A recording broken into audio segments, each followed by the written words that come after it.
महाराष्ट्रभर दोन प्रकारच्या असणाऱ्या नोटिसा इश्यू झाल्यात आल्या होत्या। एक तर शेतीसाठी अतिक्रमण केलेलं जे आहे किंवा शेतीसाठी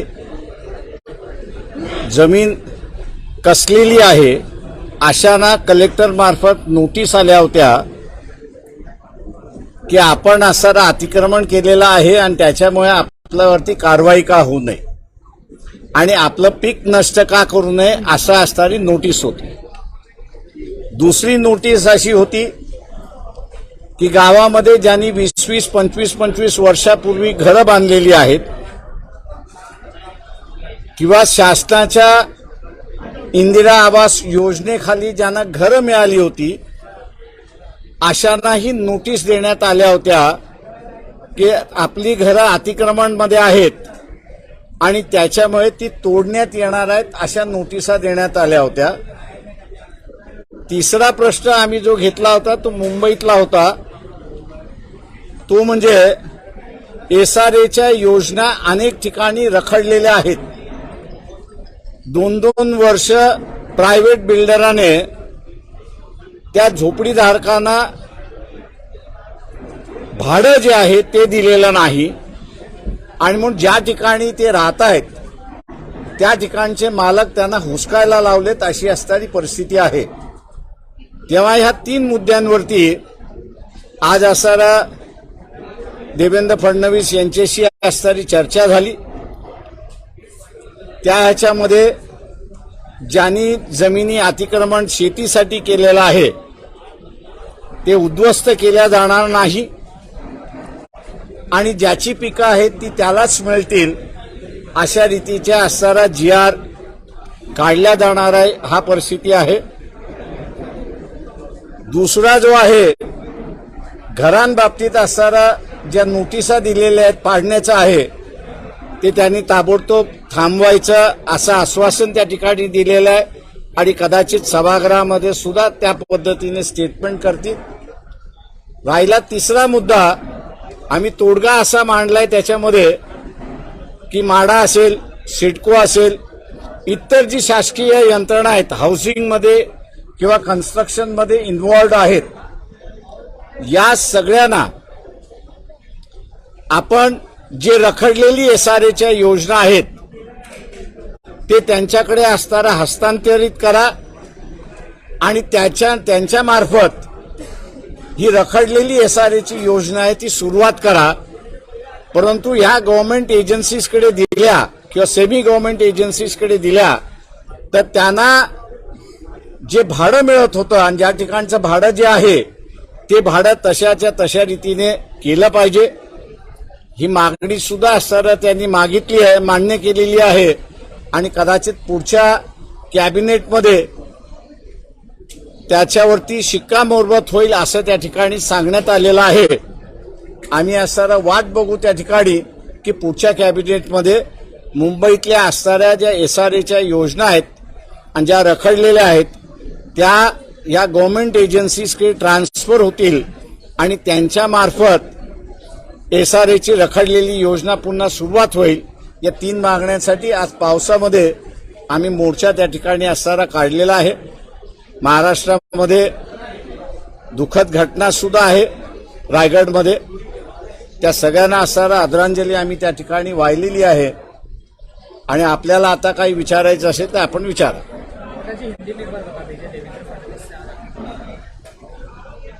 देवेंद्र फडणवीस से आज हमारी मुलाकात हुई।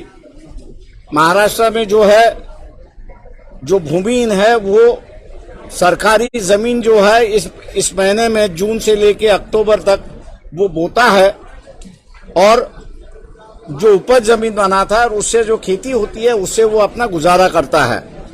कलेक्टर के माध्यम से उनको नोटिस आई थी कि आपने अतिक्रमण किया है और इसलिए आपका अतिक्रमण जो है खारिज करने की आप करें या हम करें ऐसी उनकी नोटिस आई थी, तो उसके बारे में ये मोर्चा था। दूसरा जो है जिन्होंने 20-20, 25-25 साल पहले अपने मकान बनाए हैं, सरकारी जमीन पर बनाए हैं, उनको भी नोटिस आई थी कि आपका मकान जो तोड़ा जाएगा।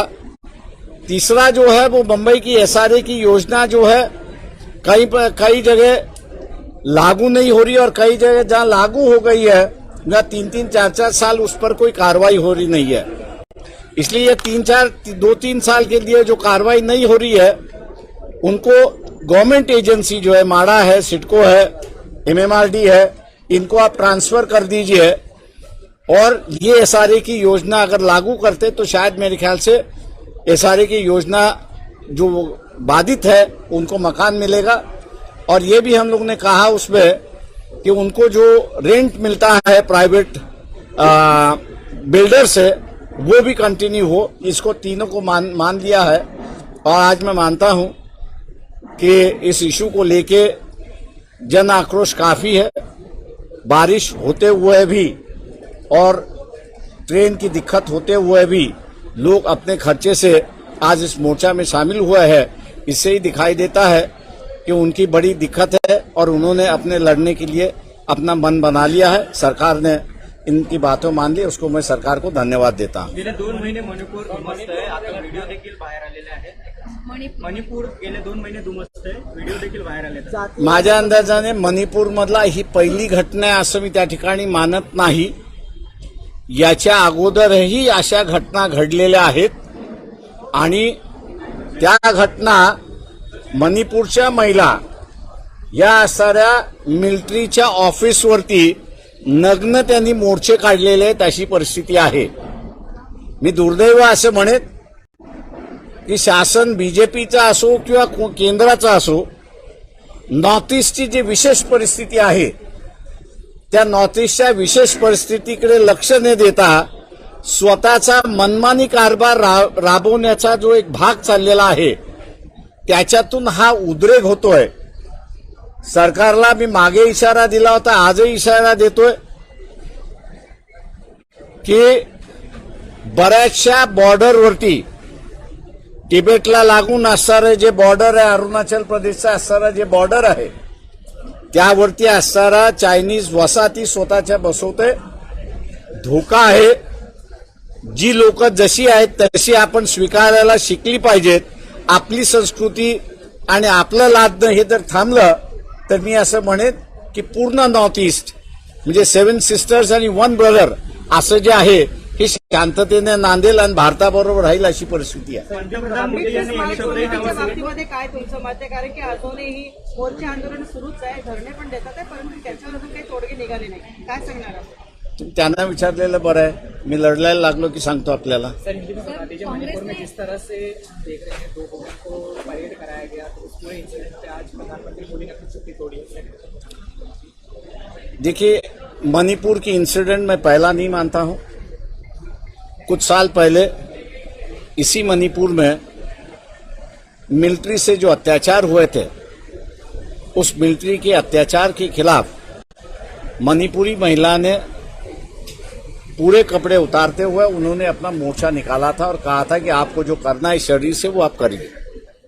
मैं एक मानता हूं कि नॉर्थ ईस्ट की जो मानसिकता है वो भारत से अलग है, उनका रहन सहन अलग है, उनका एक सोच अलग है। हम लोग जब तक उनकी सोच और रहन सहन से मिलजुल के नहीं रहेंगे तब तक मेरे ख्याल से ऐसी घटना घटती रहेगी। मैं सरकार से चेतावनी देता हूं कि चाइना जो है बॉर्डर के उस तरफ अपनी नई बस्तियां बसा रही है और जिस दिन उनकी ये नई बस्ती बस गई तो पूरा नॉर्थ ईस्ट जो है 7 सिस्टर्स और 1 ब्रदर ये खतरे में आ गए। इसका मेरे ख्याल से केंद्र ने इशारा लेना चाहिए, ऐसा मैं वहां पर मानता हूं।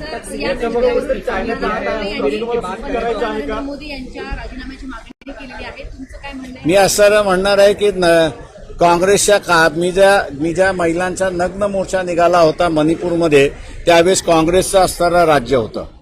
त्याच्यामुळे पार्टी पॉलिटिक्स खेळण्याच्या ऐवजी नॉर्थ ईस्ट हा एक नॅशनल इश्यू आहे आणि त्याला नॅशनल इश्यू म्हणूनच ट्रीट करावा। माहीत नसेल तर कृपा करून त्याच्यावरती बोलू नये एवढं आव्हान मी काही राजकीय नेत्यांना करणार आहे।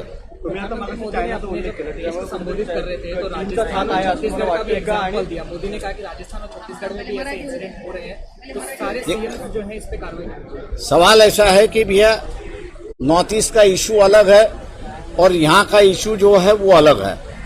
यहाँ जो महिलाओं को परेड किया जाता है वो जाति व्यवस्था के आधार पर किया जाता है, और वहाँ जो है वो एथनिक इशू पर किया जा रहा है। ऐसी एक परिस्थिति है, दोनों इशू अलग अलग है।